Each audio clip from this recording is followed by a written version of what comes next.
Ya. Jadi semua orang mungkin tahu ya, di rumah ini itu sudah menjadikan presiden itu tiga presiden, termasuk yang terakhir Pak Joko Widodo itu ya. Tapi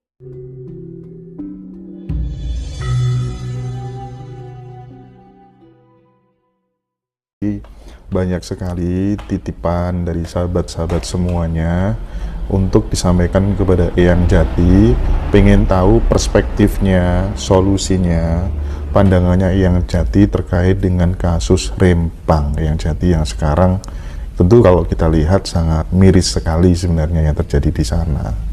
Bagaimana Eyang Jati? Karena kemarin juga sudah ada Pak Menteri ya, Pak Bahlil yang kemudian di hearing audiensi dengan bapak-bapak anggota DPR RI dipanggilan kemarin. Gimana Eyang Jati? Oke. Saya akan mencoba dari sisi tiga segi kacamata politik.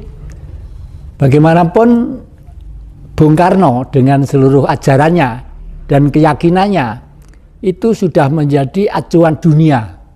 Buktinya pada waktu tanggal 30 September 1960, Bung Karno pidato di depan sidang Perserikatan Bangsa-Bangsa PBB. Pidato Bung Karno itu hanya simple banget. We have the five principle of Indonesia, belief of God, nationalism, humanity, democratic, and social justice. Nah, ini pidato ini digempur habis-habisan oleh anak cucu bangsa di leluhur di Indonesia ini.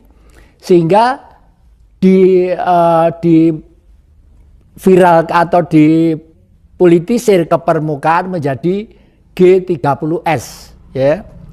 Jadi sebenarnya peristiwa 65 itu bukan tanggal 30 September tapi tanggal 1 Oktober karena peristiwa itu tanggal jam 2 malam ya. Inilah yang dipelintir sedemikian rupa supaya tokoh waktu itu 65 tidak tahu bahwa tanggal 30 itu ada di mana. Tanggal 30 tokoh Orba itu ada di daerah Jawa Tengah, di Grobogan. Di sana apa yang dia kerjakan? Ngumpulin pemuda-pemuda rakyat. Pemuda rakyat itu anaknya PKI, Partai Komunis Indonesia ya. Dikumpulin di sana, dikumpulin setelah itu diberi pakaian doreng. Pakaiannya itu apa? Cakrabirawa. Cakrabirawa itu apa? Pengawal Bung Karno. Tapi kamuflasenya justru seakan-akan Bung Karno itu mendapat bahaya besar. Dikumpulkan, hei kamu pemuda-pemuda yang militan dari desa ini, kamu sajak ke Jakarta. Bung Karno itu mau dikup, ya, mau direbut kekuasaannya oleh jenderal-jenderal. Oleh karena itu senjata ini kamu pakai, kamu pergi ke sana, nanti nggak usah tanya, pokoknya alamatnya ini ada yang guide nanti itu. Itulah sehingga terjadilah pembunuhan terhadap 7 pahlawan revolusi itu termasuk Pak Yani CS. Kaitannya sama Rempang, kasus yang di Batam itu gimana? Di Batam sebenarnya itu juga bagaimana Mas tadi Mas? Tentang Rempang. Rempang ya, tentang Rempang di Batam. Ini menurut kacamata Pancasila, bagaimana semua peristiwa itu harus dilihat dari kacamata politik. Menurut politik Pancasila atau politik universal kemanusiaan ya, jangankan kok partai politik, jangankan kok rumah tangga, seseorang gundul, seorang manusia di negara Pancasila harus mendapat kehormatan yang layak ya. Rempang salah satu program yang kelihatannya itu ada sesuatu motivasi politik yang dalam hal ini yang diuntungkan itu siapa? Yang diuntungkan adalah konglomerat-konglomerat bermasalah. Karena apa? Konglomerat-konglomerat bermasalah dan oligarki-oligarki yang ada di Jakarta itu yang sekarang itu masih menguasai Republik Indonesia. Oleh karena itu nggak bisa warga negara diusir saja karena program ini, nggak boleh itu, nggak boleh. Mereka itu ada seorang wanita kemarin yang ngomong belak-belakan terang-terangan loh. Kalau Republik Indonesia itu masih berapa tahun, saya 76 tahun yang lalu. Tetapi Tetapi warga negara yang ada di negeri ini sudah bahkan ratusan tahun, ribuan tahun yang lalu tuh ada. Ada, dan yang itu tidak sekedar membaca buku, tidak sekedar mengikuti viral-viral, tapi mengikuti jejak-jejak perjalanan leluhur. Misalnya, ternyata 3000 tahun yang lalu di Pulau Jawa itu sudah ada kerajaan yang bijaksana, gemah ripah, loh jinawe, subur makmur. Kerajaannya di atas gunung. Saya naik ke sana diantar orang-orang desa dari Wlingi, digotong karena jalannya vertikal gini. Oh, sepeda trail juga tidak bisa. Pulangnya kegelundung kabeh, keplorot kabeh gitu. Karena yang pengen membuktikan, kenapa kok yang sudah tua, umur menginjak 80 tahun masih seperti itu. Karena saya yakin, saya itu waktu kecil seorang dalang wayang Purwo. Saya seniman. Saya dulu ngamen ke sana kemari dengan bapak saya hanya untuk supaya adik-adik saya bisa makan. Terus setelah melihat peristiwa kemarin seperti itu di Rempang dan sebagainya, bahkan tadi siang saya itu diundang nonton film tentang Kanjuruan. Waduh, seluruh penonton tuh nangis, Mas. Padahal film itu dibuat oleh penduduk desa di Wagir sana. Kebetulan ada seorang yang pinter membuat skenario, tapi anehnya dan hebatnya itu apa? Film itu tidak menunjukkan peristiwa bunuh-membunuh di Kanjuruan. Hanya menceritakan tentang manusia-manusia penduduk yang waktu itu anak-anaknya menjadi korban. Misalnya yang menjadi tokoh itu seorang anak SMP. Namanya si Gana. SMP suatu saat anak itu bilang sama ibunya, Bu, saya dapat surat dari sekolahan, ya, harus membayar ini. Ya Nduk, kamu pokoknya kamu hanya tugasmu hanya sekolah, ibu yang cari. Suaminya sudah meninggal, ibunya masuk ke dapur nangis. Andai kata suami saya masih ada, tidak sampai hidup saya seperti ini. Akhirnya dia pergi pamit sama ibunya untuk pergi mencari pekerjaan di kota. Setelah di kota, mengetahui tetangganya itu ngamen dari toko ke toko, pakai joget gitu, joget dari toko ke toko gitu. Lalu dia pulang lagi. Kebetulan suaminya itu dulu ahli membuat topeng Malangan itu, topeng Malangan lah.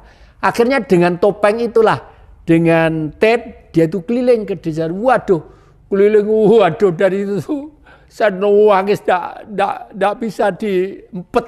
Karena apa? Begitu tulusnya seorang ibu, tidak peduli kehormatannya bagaimana, dan dia lebih hebat, lebih mulia. Karena apa? Tidak melacurkan diri.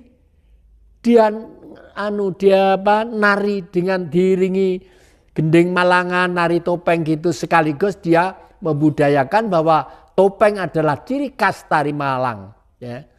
Maestronya ada di Tumpang sana, itu masih ada. Lalu dia menari sampai keliling lah. Suatu saat ibunya tadi itu pergi ke kota mencarikan jajan cucunya itu. Tahu loh, itu masa anak saya itu. Itu masa anak saya. Dia itu hampir tidak percaya. Setelah begitu dia pulang, masuk gang, rumahnya di gang situ. Dia tungguin di rumah.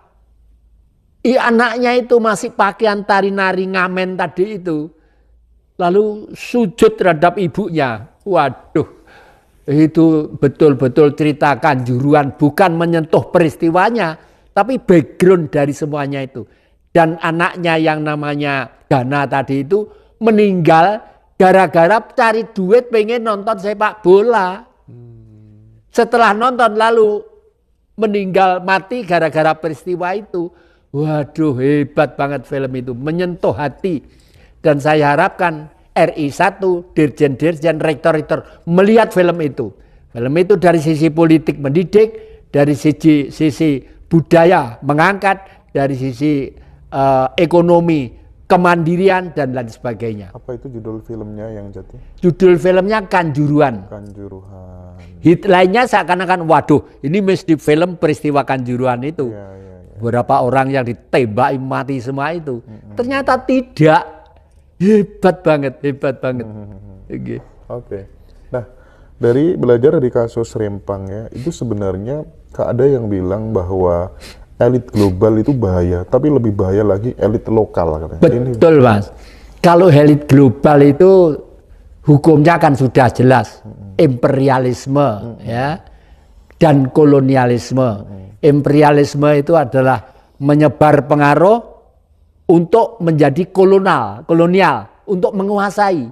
Dan itu pernah negeri kita itu dilakukan berkali-kali. VOC hampir 300 tahun lebih. Lalu zaman Jepang demikian juga. Tapi dari peristiwa-peristiwa itu ternyata masih ada satu kekuatan moral yang menjaga NKRI atau Nusantara ini. Oleh karena itu Eyang pada waktu 2008 mengumpulkan raja-raja seluruh Nusantara, mulai Aceh sampai seluruh Bali sampai Nusa Tenggara Timur, bahkan waktu itu tamunya itu ada dari Thailand dan dari Kamboja, juga dari Johor. Semua kita kumpulkan di Trowulan, karena Trowulan itu adalah ibu kota Mojopahit yang seluruh dunia itu tidak akan yang tidak kenal ya. Dan rencananya nanti pertemuan lagi ke sana, tetapi terpaksa kami tunda. Karena apa? Akhir-akhir ini Eyang itu pergi ke sana, ke salah satu tempat di daerah Mojokerto, kok kebetulan petilasan Tribuana Tunggadewi itu diuruk kembali, dijadikan lapangan. Waduh, ini kan sudah anak cucu tidak mengerti sujud terhadap leluhur. Alasannya memang bagus, daripada itu nggak ada gunanya. Memang botol tumpuan gitu, botol kutuan ada juga itu duruk jadikan lapangan. Saya dengan Mbak Astrid ke sana, sujud di sana, minta ampun, mohon ampun kepada Ibu Tribuana Tunggadewi. Duh Ibu, anak cucu mohon maaf yang sebesar-besarnya tidak bisa mengangkat derajatnya para leluhur. Mudah-mudahan anak cucu dijauhkan dari sesuatu yang tidak diinginkan. Nah itu Mas, sampai seperti itu. Nah, yang jadi kembali soal elit lokal, faktanya setiap calon presiden pasti tidak akan bisa terpilih jika kemudian dia tidak dikelilingi oleh elit-elit lokal. Yang jelas pasti nanti ada nuansa kepentingan-kepentingan.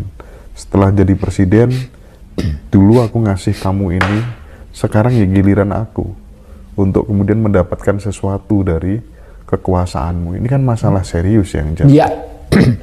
Jadi setelah 7 kali berturut-turut pemilihan presiden, tidak ada satupun presiden yang ada niat baik untuk menarik benang merah kehebatan leluhur kita sampai masa yang akan datang.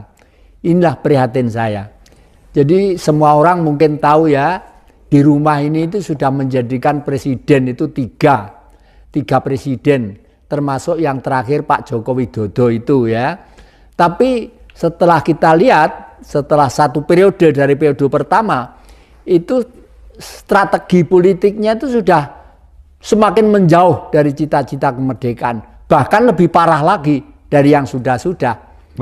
Menurut Eyang Jati, Pak Jokowi gagal? Menurut saya gagal total ya. Pernah saya kepada ring 1, ring 2-nya mengingatkan bahwa tolong bersihkan dulu peristiwa 65. Jawabannya apa? Loh, 65 Pak Jokowi kan masih umur 3 tahun. Jawabannya seperti itu. Mas, kalau berani menjadi RI 1 Presiden Republik Indonesia, jangankan kok peristiwa 65, peristiwa Mojopahit, Singosari, Jenggolo, Kediri harus paham dan harus tahu. Karena benang merahnya itu ada. Akibatnya karena tidak tahu ya sudah, negara ini ditekuk ke sana kemari, ke sana kemari. Kalau kita lihat dengan kaca politik ajaran Bung Karno, yaitu trisulanya, bebas aktif dalam politik, berdikari dalam ekonomi, berkepribadian dalam kemanusiaan. Semuanya gagal, bebas aktif dan politik. Kita masih ada di ketiak kapitalis. Buktinya apa? Buktinya itu sepele, Mas. Masalah menggunakan masker, ya. Kelihatannya itu serius. Waduh, masker itu nanti kalau tidak pakai itu kan taktiknya Amerika. Virus itu buatan Amerika 2014, disebarkan 2019, semula disebarkan di daratan Cina. Tapi Amerika kecelek, dianggap Cina itu lebih goblok dari Amerika. Ternyata lebih dahsyat. Di sana itu hebat banget negaranya dan maju dan pemimpinnya tegas dan tegar. Nah, maklum memimpin 1,3 miliar manusia. Kalau tidak tegas tidak akan bisa. Nggak akan bisa. Yang kedua, ekonomi berdikari. Sekarang tuh sudah tidak berdikari. Kalau berdikari di Indonesia itu kalau tidak berdikari itu suatu kebodohan yang besar, Mas. Bagaimana Sabang Merauke di laut, di tambangnya, di hutannya, di gunungnya itu, Mas, jauh kaya raya, itulah surga dunia yang ada.